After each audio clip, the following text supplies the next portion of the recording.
ইউক্রেনের ৫টি অঞ্চলে শক্তিশালী ক্ষেপণাস্ত্র হামলা চালিয়েছে রাশিয়ার সেনাবাহিনী।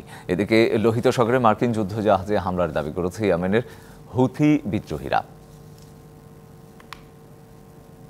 শনিবার সকালে ইউক্রেনে হামলা চালানো হয়। ইউক্রেনের জাতীয় গ্রিড অপারেটর হামলার কথা নিশ্চিত করে জানায়, হামলাগুলি পূর্ব দোনেৎস্ক, দক্ষিণ পূর্ব জাপোরিজিয়া এবং নিপ্রোট্রোভস্ক অঞ্চলে হয়েছে। এছাড়া পশ্চিমে কিরোভোরাদ এবং ইভানো ফ্রাঙ্কিভস্ক অঞ্চলের কিছু স্থাপনায়ও হামলা চালানো হয়। সবগুলোই জ্বালানি শক্তির ডিপো বলে পরিচিত। হামলার পরপরই হতাহতের সংখ্যা প্রকাশ না হলেও আগুন নিয়ন্ত্রণে দমকল বাহিনী কাজ করছে বলে জানিয়েছে দেশটির প্রশাসন। এ নিয়ে এখনও পর্যন্ত কোনো মন্তব্য করেনি মস্কো।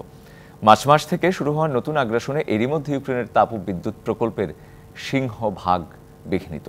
এদিকে লোহিত সাগরে মার্কিন যুদ্ধজাহাজে হামলার দাবি জানিয়েছে ইয়েমেনের হুথি বিদ্রোহীরা। হুথিদের যুদ্ধজাহাজে যুক্তরাষ্ট্র ও ব্রিটিশ সেনাবাহিনীর হামলার পর এটি পাল্টা হামলা বলেই ধারণা করা হচ্ছে।